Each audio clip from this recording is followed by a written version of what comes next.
यदि अपने पास दीपक है, उसमें स्निग्ध पदार्थ है, वर्तिका है, तब कोई भी व्यक्ति जला सकता है। क्यों जलाई तुम्हारी ज्योति को, उसे क्या पड़ी? तो वे आपका हित करने के लिए यदि आप जलाना चाहें तो निमित्त बन सकता है। एक दीपक, बुझा हुआ दीपक जले हुए दीपक के समक्ष जाकर के अपना माथा उसके चरणों में, ज्योति के चरणों में रख देता है, तो वह जला हुआ दीपक बुझे हुए दीपक को अपने जैसा प्रकाश पुंज कर लेता है। यदि प्रभु परमात्मा के सामने कोई भी आत्मा अपना सर्वस्व समर्पण करती है तो वह परमात्मा आपको भी परमात्मा बनाने में समर्थ है, उस आत्मा को परमात्मा बनाने में समर्थ है। गत रागी से किया गया राग गत रागी बनाता है, गत द्वेषी से किया गया द्वेष भी गत द्वेषी बनाता है। वीत रागी से राग करो या द्वेष, आज नहीं तो कल वीतरागता प्राप्त होगी ही होगी। चंदन की लकड़ी को चाहे प्रेम से हाथ में उठाओ चाहे घृणा से, उसमें से गंध ही आएगी। पुष्पों को चाहे आप संहिता में हाथों से सहलाओ तब भी गंध आएगी, और क्रूरता से मसल दो तब भी गंध ही आएगी। वीतरागता के पास आया हुआ कोई भी व्यक्ति अभव्य नहीं हो सकता, नियम से भव्य ही होता है, और वह मोक्ष प्राप्त करने में समर्थ होता है। इसलिए कहा, उस अज्ञान की ज्योति को नष्ट करने वाली कोई ज्योति है तो ज्ञान ज्योति है, वह परम ज्ञान रूप ज्योति है। वह परम ज्ञान रूप ज्योति जब तक चेतना के प्रदेशों में प्रकट नहीं होती है तब तक यह जीव अज्ञान के अंधेरे में भटकता रहता है। और अज्ञान की अंधेरे में भटकने वाला व्यक्ति किसी भी प्रकार के कर्म का बंध कर सकता है, कोई भी पाप कर सकता है, और कितने दीर्घ काल तक संसार में भटकने हेतु वह कर्म की स्थिति बांध सकता है। इसलिए अज्ञान की ज्योति खतरनाक है। कोई व्यक्ति यदि अशुभ क्रिया कर रहा है, पाप कर रहा है, कषाय कर रहा है, इंद्रियों का सेवन कर रहा है, तो समझना चाहिए उसका अज्ञान उससे वैसा करा रहा है, उसका मोह उसे वैसा करा रहा है। वह व्यक्ति तो मोह से आविद्ध है, अज्ञान के जाल में फंसा हुआ है, और वह अज्ञान जैसा काम कराए वैसा कराता है। यह तो उस अज्ञान के मोह के गुलाम है, इसकी स्वतंत्र कोई प्रवृत्ति हो नहीं सकती। जैसे मोह कहेगा वैसा उसे करना पड़ेगा। मोह कहेगा कह ये तुम्हारा है, ठीक है मेरा है, कह ये भी मेरा है, हाँ ये भी मेरा है, क्या ये भी मेरा है, ये भी मेरा है। तो जिस परवस्तु को अपना कहलवाता है मोह, वह उसे अपना कहता है। फिर मोह कहता है कह इसके बिना मैं जी नहीं सकता, हाँ मैं नहीं जी सकता। बोल कि बोल यही मेरा था, मेरा यही है, यही हमेशा मेरा रहेगा, ठीक कह देता ये मेरा था है हमेशा रहेगा। ये मोह की विडंबना है। अब मोह ने क्या किया, ऐसी तेज उसे मादक पदार्थ जैसे पिला दिया हो कि अंदर का विवेक तो नष्ट हो गया, और वह बाहर अवस्था मध्यपाई की तरह उसकी होने लगी। तो ये मोह का प्रभाव। राग के माध्यम से कहता है वस्तु अच्छी है, द्वेष से कहता है वस्तु बुरी है, किंतु यहाँ राग द्वेष उपसमित हो जाते हैं तो वस्तु न अच्छी होती है न बुरी होती है, जैसी होती है वैसी ही होती है। तो यहाँ कह रहे हैं कि अज्ञान की ज्योति का जब विनाश होता है तो अज्ञान की ज्योति के विनाश होते ही फिर चैतन्यता में ज्ञान की ज्योति प्रकट हो जाती है। आत्मा के क्षितिज पर सम्यक दर्शन और सम्यक ज्ञान का सूर्य उदय को प्राप्त हो सकता है, किंतु वह सूर्य तभी हमें दृष्टिगोचर होगा जब आकाश में सघन काले बादल न हों। यदि आकाश में सघन काले बादल हैं तो फिर वह सूर्य दिखाई नहीं देगा। ऐसे ही जब तक हमारी आत्मा पर तीव्र मिथ्यात्व का उदय चल रहा है, तीव्र मिथ्या ज्ञान का पर्दा पड़ा हुआ है, तब तक वह ज्ञान की ज्योति प्रकट नहीं होती। जब तक असंयम के अंधकार में उलझे हुए हैं तब तक ज्ञान की ज्योति हमारे जीवन में अनुभव में नहीं आती। इसीलिए कहा वह ज्ञान की ज्योति है, परम ज्योति है, वही ज्योति निस्संदेह अविद्या को भेदने वाली है, अविद्या का नाश करने वाली है। परम ज्ञान रूप ज्योति ही उसे नष्ट करने में समर्थ है। क्योंकि मिठाई खाने से खारापन कम होता है, खारा पदार्थ खाने से खारापन कम नहीं होता। कोई व्यक्ति समुद्र का खारा पानी पी करके आया, कहने लगा मेरा मुंह खारा खारा सा हो गया, अब मैं क्या करूं? और व्यक्ति कहने लगा करूं क्या, ये रखा है नमक, 2 मुट्ठी नमक खा ले।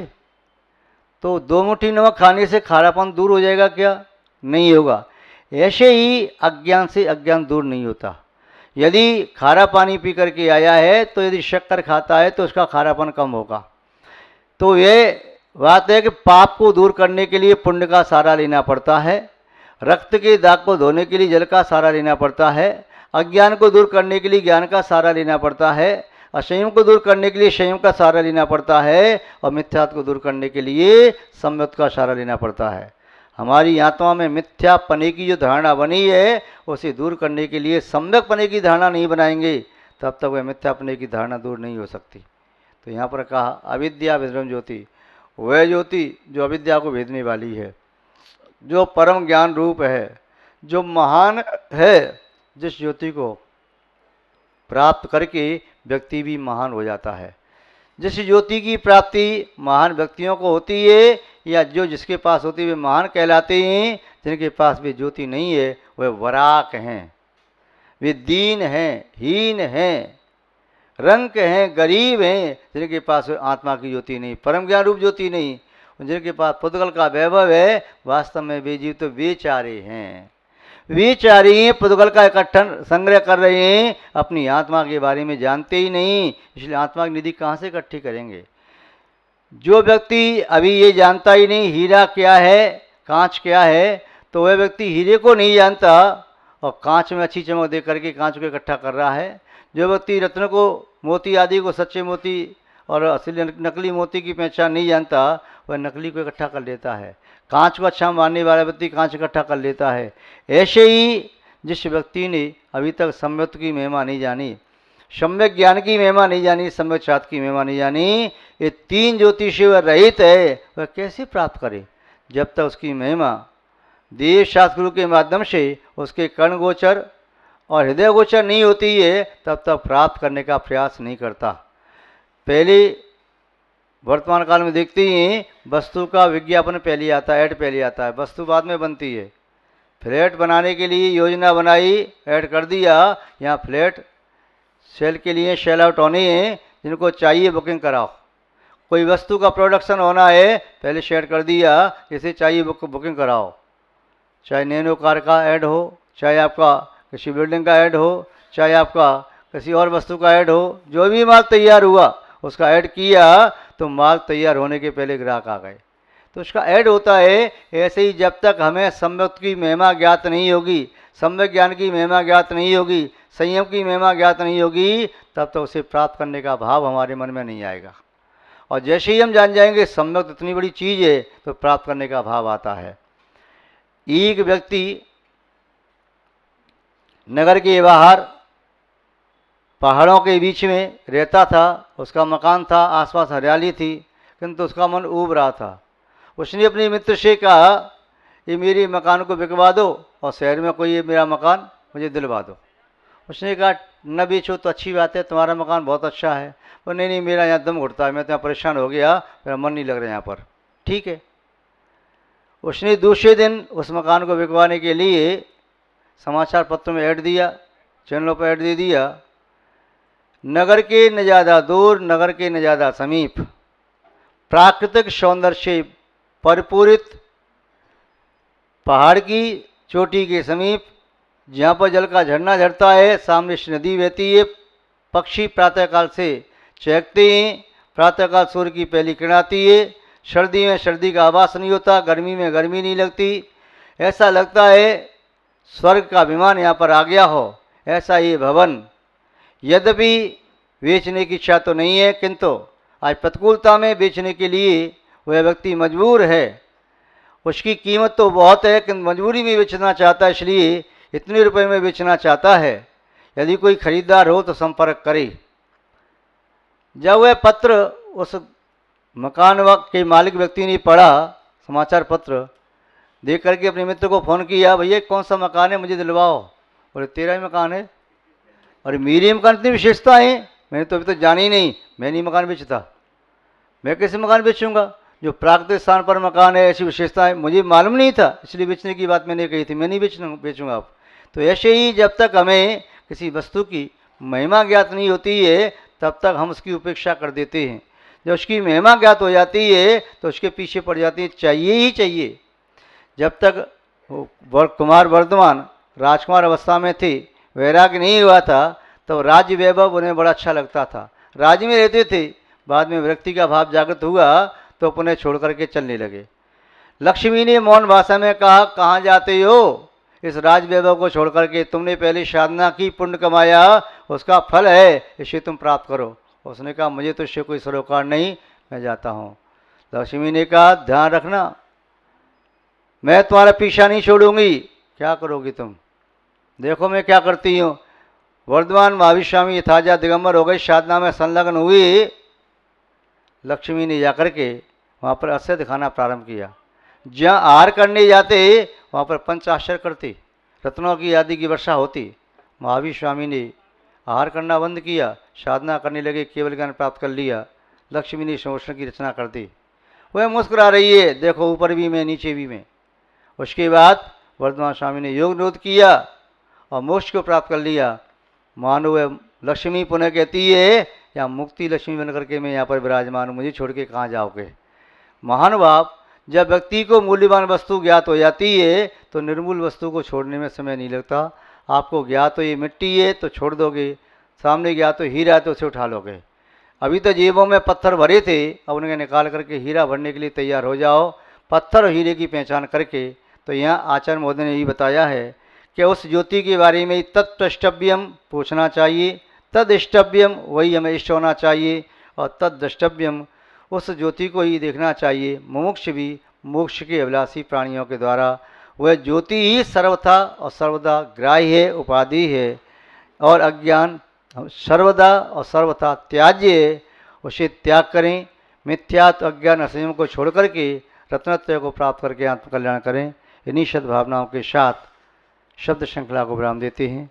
जय बोलिए श्री शांतनाथ भगवान की, परम पूज्य आचार्य गुरुदेव श्री विद्यानंद जी महाराज की, अहिंसामय विश्व धर्म की जय बोलिए। त्रिकालवर्ती त्रैलोक पूज्य विश्वाराध्य पंच परमेष्ठी भगवान की, अनंत सिद्ध परमेष्ठी भगवान की, वर्तमान जन शासन नायक श्री वर्धमान महावीर भगवान की, परम पूज्य आचार्य भगवान श्री पूज्यपाद स्वामी मुनि महाराज की, परम पूज्य सिद्धांत चक्रवर्ती श्वेत विश्वाचार्य गुरुदेव श्री विद्यानंद जी महाराज की, विश्व कल्याण कारक अहिंसा प्रदान श्रीमद विश्व धर्म की।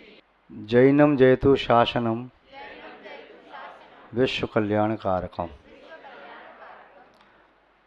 धर्मानुरागी सत श्रद्धालु, यहाँ पर उपस्थित आप सभी भव्यवर पुंडरीक पुण्यात्मा महानुभाव,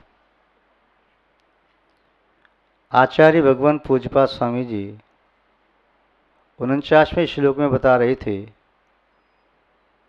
अविद्या को भेदने वाली परम ज्ञान रूप उस महान ज्योति के बारे में पूछना चाहिए, उसे देखना चाहिए, उसे इष्ट मानना चाहिए मोक्षाभिलाषी जीवों को।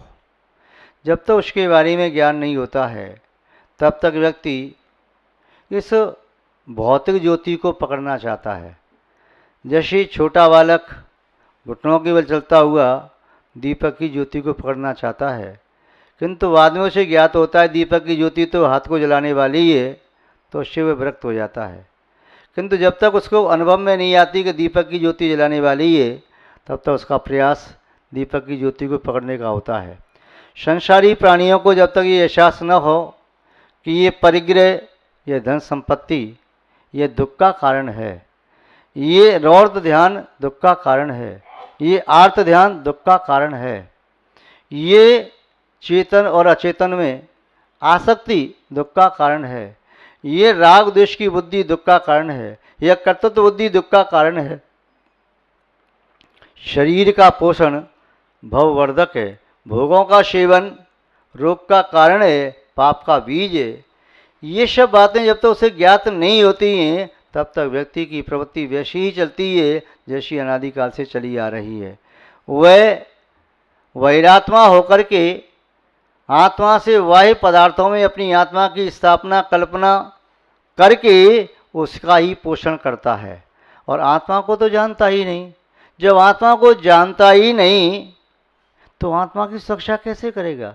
जिस व्यक्ति को ज्ञान नहीं है कि चावल महंगे हैं या भूसा, वो सोचता है चावल भूसा दोनों एक जैसे ही हैं या भूसा चावल से ज़्यादा महत्वपूर्ण है तो व्यक्ति भूसे की रक्षा करता है, और चावल को पक्षी चुग रहे हैं तो नहीं भगाता। भूसा का कोई तिनका उठा के न ले जाए। ऐसे ही संसारी प्राणी पौधगले पदार्थों की सुरक्षा करता है। मकान की सुरक्षा करने के लिए ताला डाल दिया, गोदाम में ताला डाल दिया, दुकान पर ताला डाल दिया, नौकर सेवक चाकर चौकीदार पहरेदार खड़े कर दिए, क्योंकि उसने समझ लिया ये मेरी निधि है, इसके बिना मेरा जीवन सुखी बन नहीं सकता। किंतु जिस व्यक्ति को ये परिज्ञान हो गया, बाह्य पदार्थों से कभी सुख नहीं मिलेगा। ये परिग्रह तो निस्संदेह दुख की ही जननी है।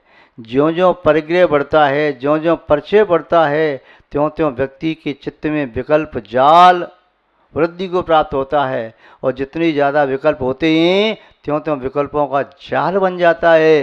ये आत्मा अपने द्वारा निर्मित विकल्पों के जाल में फंस जाती है, और चाहे तो उन विकल्पों के जाल को छोड़ करके निर्विकल्प हो सकती है, किंतु उसे तो विकल्प ही इष्ट रूप लगते हैं। विकल्प अच्छे लगते हैं, लगता है विकल्पों से ही कल्याण होगा, बिना विकल्पों के कल्याण नहीं। जैसे कोई व्यक्ति कहे शरीर के पोषण करने से ही सुख मिलेगा, शरीर को यथेष्ट भोजन देने से सुख मिलेगा, शरीर को अच्छे से नहलाने से सुख मिलेगा, शरीर को अच्छे वस्त्र पहनाने से सुख मिलेगा, शरीर को आभूषण धारण कराने से सुख मिलेगा। जिसकी ऐसी धारणा है वह शरीर की सेवा में लगा रहेगा, और जिसकी धारणा है क्या आभूषण पहनने से सुख मिलेगा, आभूषणों का त्याग, क्या वस्त्र अच्छे पहने सुख मिलेगा, शरीर ढांकने के लिए बस चाहिए, ठीक है जैसे काम चल रहा है चलने दो, या भोजन गर्भ पूर्ति के लिए करना है, क्या तिष्ठ और क्या अनिष्टकारक, कुछ नहीं। अवक्ष नहीं होना चाहिए, प्रकृति विरुद्ध नहीं होना चाहिए, और मेरी प्रकृति को विरुद्ध करने वाला नहीं होना चाहिए। तो उसे त्याग करके वह जो साधना के अनुकूल है, तप के अनुकूल है, स्वाध्याय के अनुकूल है, संयम के अनुकूल है, वह आहार ग्रहण करता है। महानुभाव आचार्य मोदी यहाँ कह रही हैं कि जब तक इस आत्मा का आत्मा से परिचय नहीं होता है, तब तक आत्मा आत्मा के द्वारा ग्रहण करने में नहीं आती। जब तक इस आत्मा का अन्य पदार्थों से अन्य पदार्थ रूप परिचय नहीं होता है, तब तक अन्य पदार्थों का पर पदार्थों का त्याग नहीं किया जाता।